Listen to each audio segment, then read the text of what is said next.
It's time for another story from the Disney 100 Advent Calendar Storybook Collection. Countdown to Christmas with 24 exciting books. Let's open it up. Now we're looking for story number 2. Let me know when you see number 2. Oh, there it is. What book do we have? Let's have a look. Alice in Wonderland, a present for the Queen. Let's have a look inside. It's Christmas in Wonderland, and the White Rabbit has lost the Queen's Christmas present. Can Alice help the White Rabbit find the gift, or will it be off with their heads? It looks like Christmas, Alice said, gazing out of her parlour window one cold December afternoon.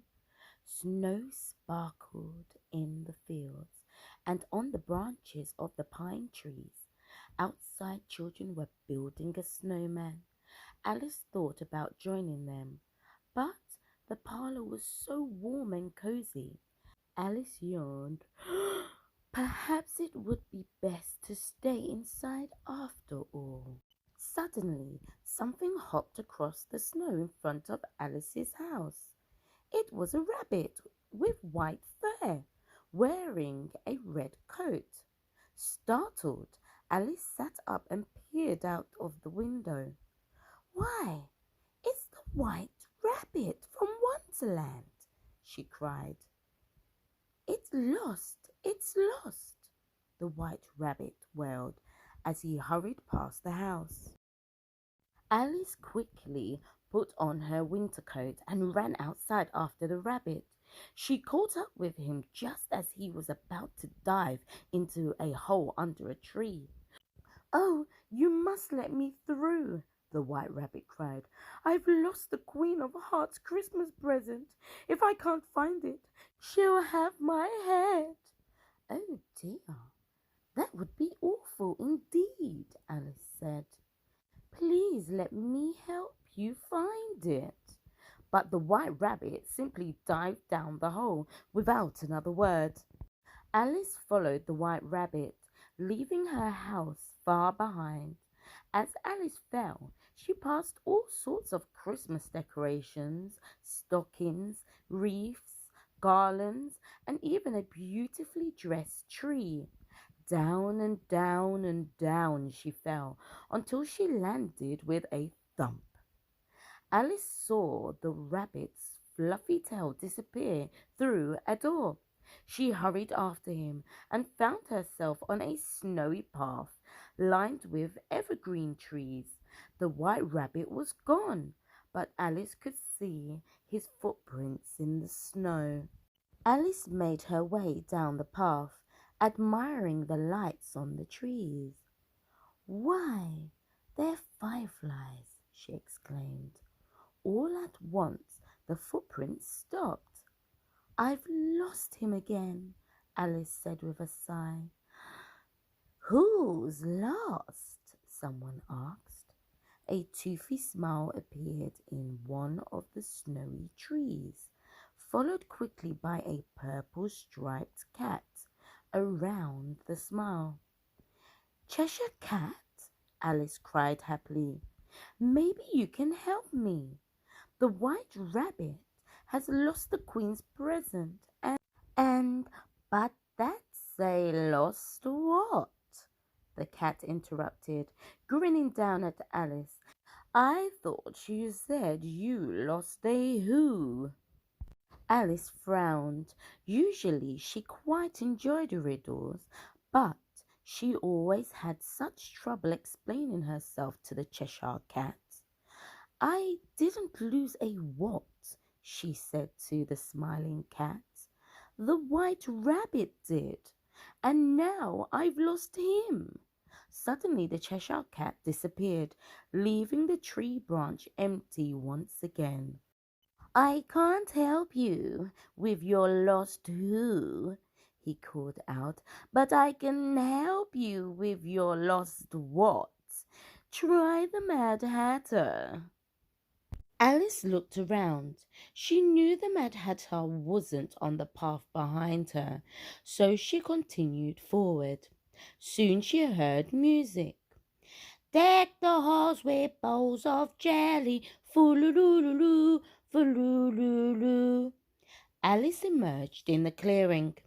The Mad Hatter and the March Hare stood with their arms around each other singing. They stopped when they saw Alice. "Join us!" the Mad Hatter cried. "We're singing Christmas carols." "Christmas carols?" Alice asked, confused. "Don't you mean Christmas carols?" "What does carol have to do with it?" the March Hare asked. "Everyone knows Harold wrote all the best Christmas songs," added the Mad Hatter. And with that, the March Hare and the Mad Hatter began to sing again. "Oh, Christmas tea, oh, Christmas tea, with milk and cream we drink thee." "But that's not how the song goes at all," Alice said, shaking her head.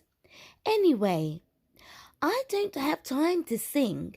The White Rabbit has lost the Queen's Christmas present." And suddenly the Mad Hatter jumped in front of Alice, holding a teapot and a teacup. "Cold cocoa," he offered, handing Alice the teacup. "Don't you mean hot cocoa?" Alice replied. "This reminds me of a riddle," the Mad Hatter said. "What keeps your head cool in the summer and warm in the winter?" "A hat, of course," Alice said. With a twinkle in his eye, the Mad Hatter took off his hat. Sitting atop his head was a large Christmas present, and lying on top of the present was the tiny, sleepy Dormouse. "There you are," the Mad Hatter said, grabbing the Dormouse. "And here you are," the March Hare said, handing Alice the present. "Oh, thank you," Alice cried. "Now, if you would be so kind." But the Mad Hatter and the March Hare wasn't listening and burst into song again. Alice realized she would have to keep looking for the White Rabbit on her own. Shaking her head, Alice left the clearing. As she made her way through the trees, she saw the White Rabbit's footprints had reappeared. She carefully followed them all the way to the Queen's castle. As she approached the gates, the Queen's guards grabbed her. "The Queen's got a reward out for your head," one of the guards said. The guards took Alice to the throne room, where the White Rabbit was busy apologizing to the Queen. I'm sorry, Your Majesty," he said, stammering. I had your present, and then I lost it." The Queen heard enough. She stood and pointed down at the White Rabbit. "Off with his head!" she shouted. "No!" cried Alice, breaking away from the guards. "The present isn't lost. I found it." The Queen glared at Alice. "Off with her head!" she yelled. The King coughed quietly and placed his hands on the Queen's arm. "Perhaps you should open the present first, dear," he suggested meekly. The Queen eyed the present. "I suppose I could," she said, tearing off the box's wrapping. Her eyes lit up as she pulled out a small Christmas tree. As the Queen of Hearts admired her Christmas gift, a large grin appeared in the air next to Alice. "Now might not be the worst time to slip away," it said. Alice nodded and quietly sneaked out of the room. As soon as she was safe out of sight, she began to run, but she slipped on a patch of ice and hit her head. Everything went black. When Alice opened her eyes, she found herself back in her parlor. She yawned sleepily. "What a strange dream I've just had," she said. Stretching, Alice looked out the window. Her eyes stopped on the finished snowman. He was wearing a familiar hat and holding a teacup. Alice frowned. Perhaps it hadn't been a dream after all. Did you enjoy that story? Well, if you did, why don't you like and subscribe and press the notification bell so that you can hear the next story as soon as it's uploaded. So I'll see you tomorrow. Bzz for now.